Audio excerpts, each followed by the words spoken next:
علما وایي د حشر میدان ته چې راځي یو به شهیدان ډېر معزز وي. د شهیدانو په هکله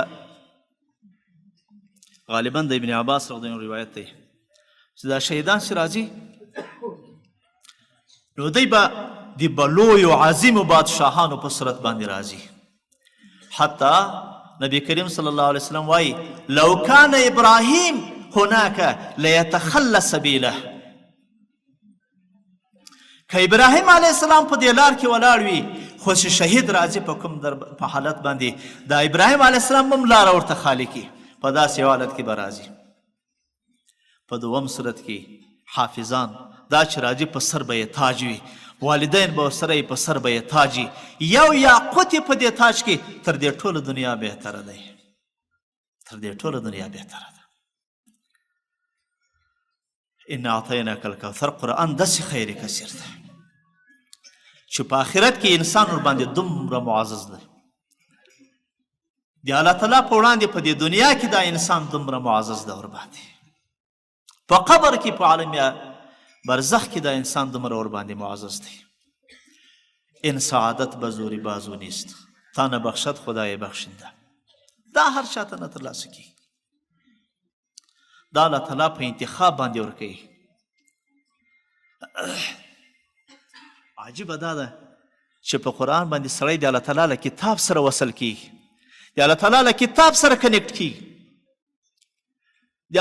د قرآن په حفظ باندې انسان د الله تعالی له دین سره وصل سو، د انسان په حفظ د الله تعالی د کلام په حفظ سره انسان له رسول الله صلی الله علیه وسلم سره د وراثت په رشته باندې تړل کیږي، او د رسول الله صلی الله علیه وسلم وراثت د وحی دته انتقالي. دا لوی سعادت دی، عظیم سعادت دی. راځم یوې بلې خبرې ته. دې زه خپله خبره نوره پای ته رسوم. دې والدینو ته وایم چې د الله تعالی دغه انتخاب چې کړی دی ستا کور انتخاب کوي. د والدینو قریبانو الله تعالی ستاسو کورنۍ انتخاب کړه د دغه خپل خیر کثیر دی ورکړي لپاره، د رسول الله صلی الله علیه وسلم د میراث د انتقال لپاره، د دغه عظیم نعمت او د دې لوی میراث د خیر کثیر انتهایی شکر پکار دی، قدرداني یې پکار ده. د الله تعالی د دغه نعمت د الله تعالی څخه مننه پکار ده، او دا د الله تعالی د دغه نعمت شکر په ژبه هم وکوه، په قلب هم وکوه، عملا هم وکوه. ځکه د شکر هم دغه درې لارې په زړه هم وکوه، په ژبه هم وکوه، عملا هم وکوه. الله عز وجل به دغه نعمت نه درڅخه اخلي. ولئن شکرتم لازیدنکم.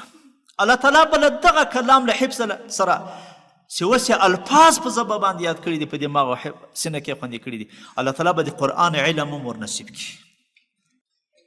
او دا خیر کثیر هغه وخت تکمیلیږي چې قرآن سره د الفاظو د قرآن علم د قرآن علم هم سینې ته ولاړ شي.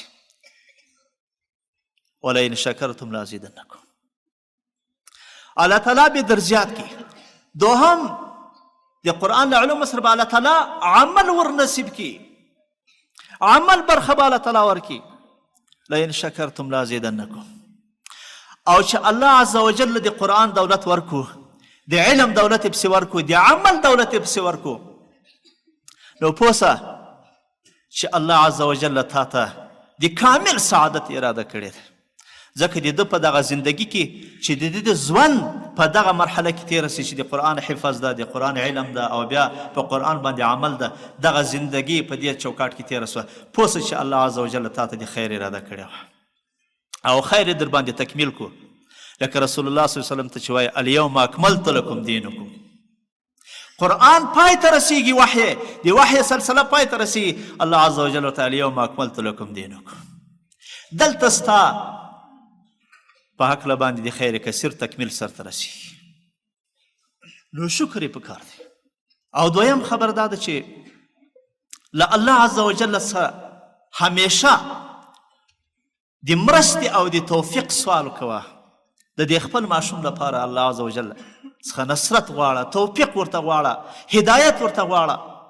الله تعالی څخه همیشه دا وه.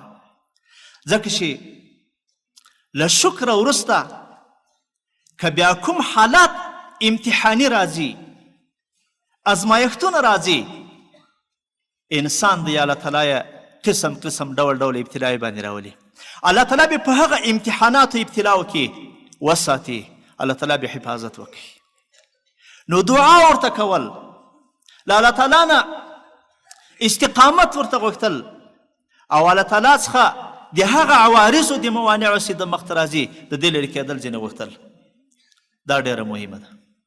او بله خبره دا ده چې د الله عز وجل د دغه لوی نعمت احساس همیشه لرل، توجه ورته کول. احساس معنی دا ده چې د خپل ماشوم ته پوره توجه وکړي، ځکه ته به د شفقت له مخې ستا شفقت او ستا مسؤلیت دا ده چې ده ته متوجه سي، همیشه یې په ښو لارو باندې راوګرځوي، په ښه طریقه باندې امر کوي. یعنې توجه غواړي، دا به توجه ورته کوي.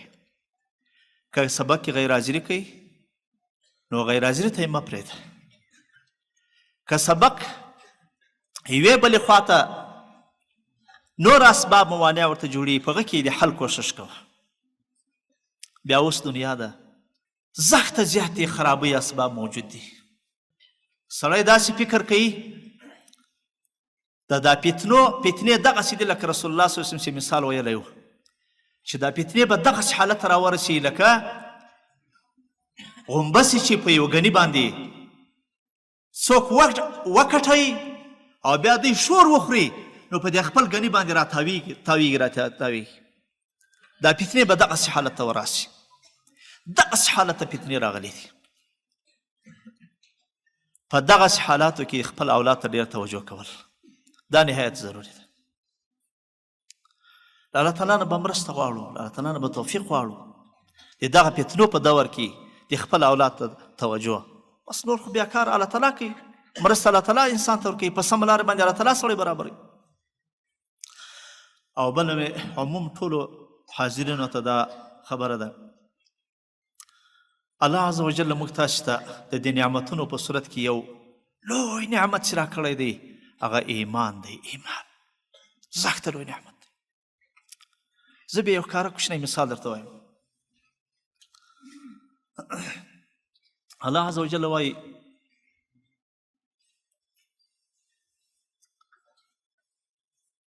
لو ان لهم ما في الارض جميعا ومثله معه لافتدوا به. که دا په ځمکه کې دا څه شی چې تاسو قیمتي بولي، ارزښتمنې بولي، دا ټول د یو سړي سي ومثله معه لافتدوا. یعنې ځمکه کې چې څه سره زر دي، څه معادن دي، څه هر قیمتي شی چې دی دا ټول د یو سړي سي او دغه نه لا نور د دغه سړي سي، خو دی به یې وړاندې کي د یوه شي د رانیولو لپاره، د یوه شي د راخپلولو لپاره، د یوه شي د لاسته راوړلو لپاره، او هغه شی هم ټول نه، یوه ذره. علما وایي دا چې دا ایمان دی. ایمان په ورځ د قیامت به کافر مثال الله تعالی ورکوي چې ایمان ورسره نسته. که دغه کافر خو ایمان ورسره نسته، ایمان باندې اخلي، دا ایمان به نه باندې ورکول کېږي. لفتدو دی بیا وړاندې کړي د ایمان د رانیولو لپاره، د ایمان د اخیستلو لپاره، د ایمان د لاسته راوړلو لپاره، لیکن پیدا به نه کړي. دلته مفسرین وایي دا یوه ذره ایمان لپاره به دا وړاندې کړي، ځکه چې یوه ذره ایمان د ده لپاره نجات ذریعه ګرځي. نو ایمان دومره قیمتي ده چې یوه ذره یې دا ټوله دنیا د دې په مقابل کې هېڅ نه دی. دغه ایمان الله تعالی موږ ته راکړی دی، دغه عظیم دولت الله تعالی موږ ته راکړی دی. والحمدلله د دغه عظیم نعمت همدومره عظیم شکر پکار دی. بیا تعجبه دا ده چې الله عز وجل د دغه ایمان د دې عظیم دولت لپاره یو عجیبه نظام راکړی دی. هغه نظام اسلامي نظام دی، د امارت نظام دی. الله عز وجل دغه اسلامي نظام د دغه ایمان لپاره د یو چوکاټ په طور باندې راکړی دی چې دا ایمانونه اوس خوندي سو. اوس ما الحمدلله ایمان عقیده څه کوي چې ایمان عبارت له عقایدو څخه ده، عقیده مو الحمدلله محفوظ کیږي. ایمان عبارت له عباداتو څخه ده، عبادات مو الحمدلله په ښه طریقه سرته رسیږي. ایمان عبارت له اخلاقو ده، اخلاق مو الحمدلله په ښه طریقه سرته رسیږي. ایمان عبارت له نظریه څخه ده، نظریات مو الحمدلله ټول سمیږي. کوم نظریه؟ هغه چې د قرآن نظریه ده، هغه چې د رسول الله صلی الله علیه وسلم نظریه ده، هغه چې د علماو د امت د مجتهدینو نظریه ده، هغه اعمال چې قرآن یې راته ښیي، هغه اعمال چې رسول الله صلی الله علیه وسلم راته ښودلي، چې امت مجتهدینو راته ښودلي دي، هغه عقاید چې قرآن راته بیان کړي، چې رسول الله صلی الله علیه وسلم راته بیان کړي، چې د امت سلفو راته بیان کړي، او هغه اخلاق. لہذا په دغه نظام کې همدغه ایمان زموږ غالب سو، خوندي سو، حفاظت یې کیږي. والحمدلله علی ذلک. ځکه د دې نظام ډېر لوی شکر پکار دی، د دې نظام قدر پکار دی. والله العظیم که څوک د ایمان قدر نه کوي، دا ایمان ځینې ځي. ولئن کفرتم ان عذابی لشدید. که څوک د دې نظام قدر نه کوي، دا نظام خدای مکړه چې رانه واخلي الله تعالی. د دنیا د خلکو څه حالت دی چې ایمان لري او نظام نه لري.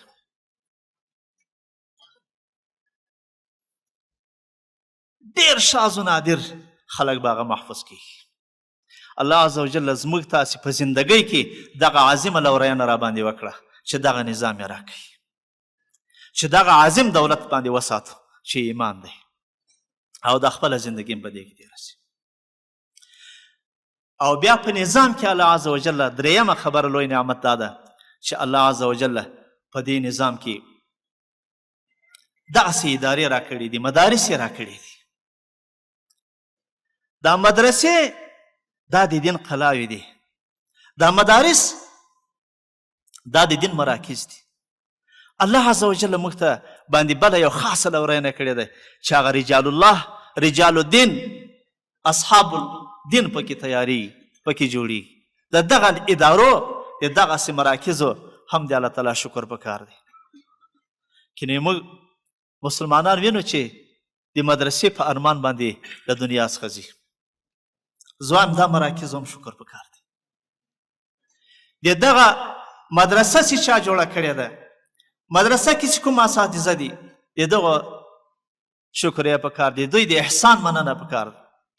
او په اخر کې بیا دغه ټولو راغلو میلمنو ته، د مدرسې محترم اساتذو ته او د مدرسې محترمو مشرانو ته تبریکې وایم. الله عز وجل دې دا سلسله قائم او دائمه ولري. الله عز وجل دې دا نظام قائم و دائم مستحکم ولري. الله عز وجل دې دغه د حفظ او د الله تعالی د کتاب سلسله جاری او قائمه ولري.